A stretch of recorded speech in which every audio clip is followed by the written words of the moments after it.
Hello, YouTube, and welcome back to another book review from me, your host, Logan Albright. Today, I'm talking about a book called The Walker's Guide to Outdoor Clues and Signs by Tristan Gooley. My sister got me this book as a present, very kind of her, as part of a set by Tristan Gooley, who also did this book, Wild Signs and Star Paths, and also How to Read Water. So there are a lot of kind of like natural navigation books. Now, I'm not a super outdoorsy person, really. I'm more of an indoor guy. I like to sit around and read books and listen to music and do the kind of stuff that you can do inside of a house.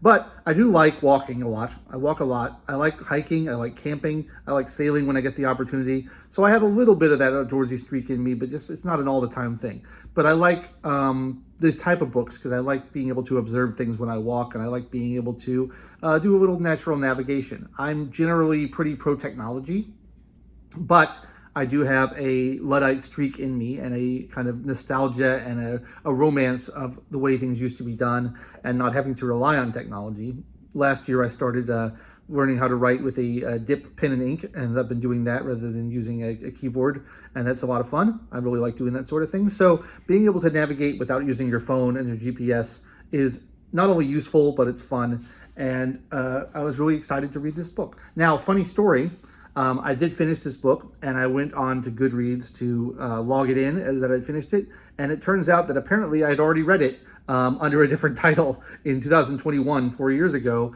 I'd read a book called The Lost Art of Reading Nature's Signs by Tristan Gooley, which I had forgotten about. Apparently this is the same book, but published, that version is the American version, and this version is the British version. So they have different titles and different covers, so I didn't recognize it. And although I had read I recognized some of the tips in this book. I knew some of the stuff that it was talking about because I've read similar books in the past.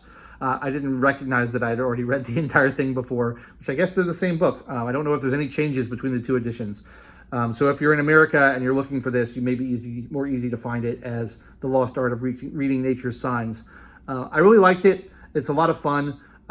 It mainly teaches you tips for natural navigation using your surroundings, which if you live in a city like I do is not always the most useful thing, although there are tips for navigating cities as well.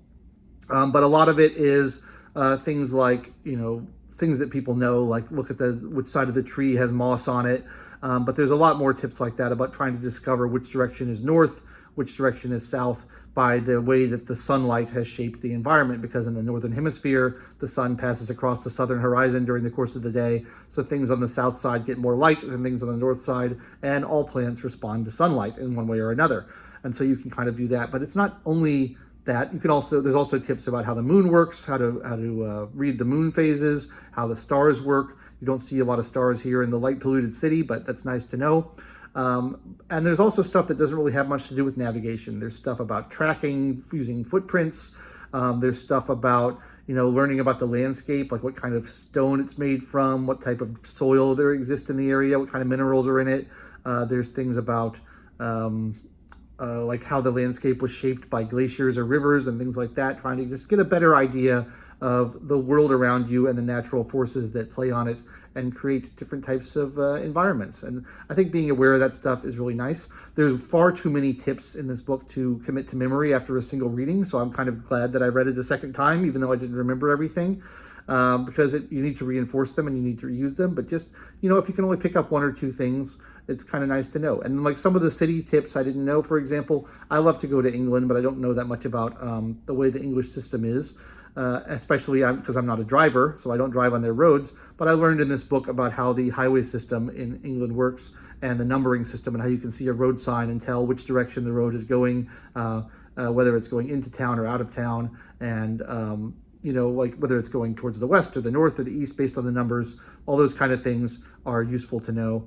And you get a ton of tips like this in this book. And there's also some adventuring stories about his own travels. He's a very well-traveled man. And he talks about going into Borneo with a guide through like rainforest and learning how to navigate that sort of environment.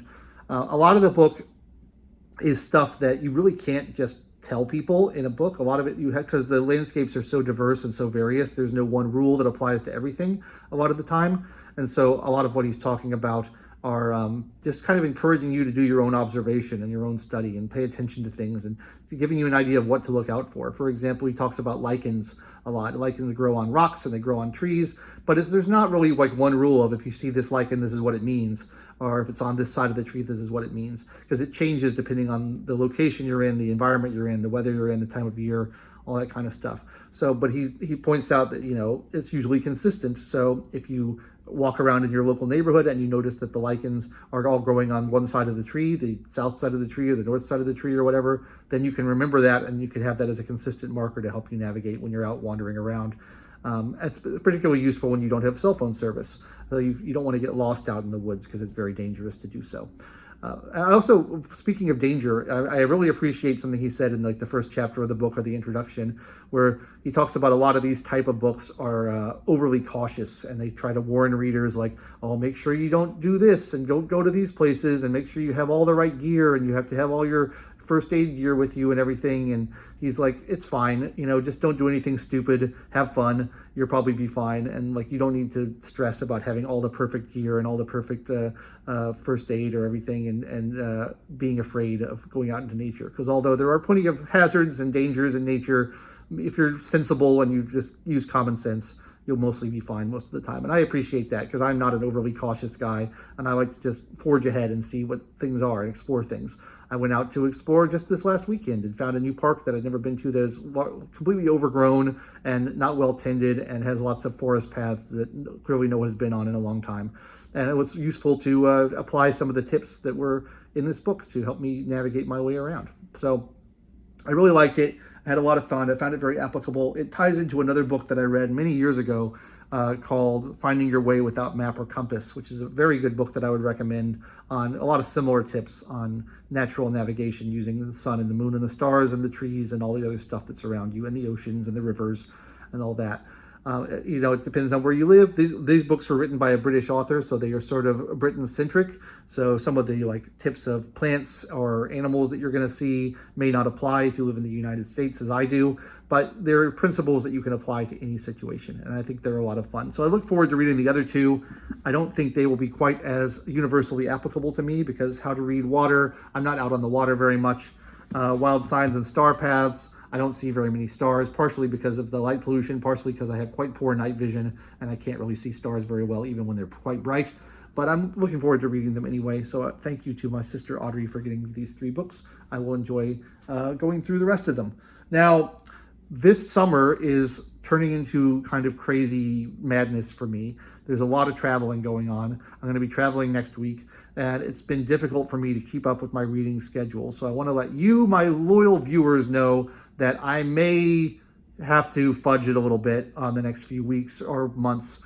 I may miss a few weeks. I may put up some videos that are not really strictly book related, just to try to have some content up to fill the space. I want to do some more videos about my Criterion collection and talk about those. So if you're annoyed that I'm not putting out enough videos or I'm not putting up enough book related videos, I can only apologize, but just know it's not out of laziness on my part. It's because I am being forced to travel all around the world, and it's taking away from my reading time. So I'll do the best that I can, but no promises. So stay tuned for next time. And if you enjoyed my review of Tristan Gooley's The Walker's Guide to Outdoor Clues and Signs, please give the video a like, subscribe to the channel, click the bell for notifications, and I'd be delighted to read any comments you want to leave down below. That's all I've got for today. I've been your host, Logan Albright, and I will catch you next time, which I hope will be next week, but maybe won't be, depending. See you.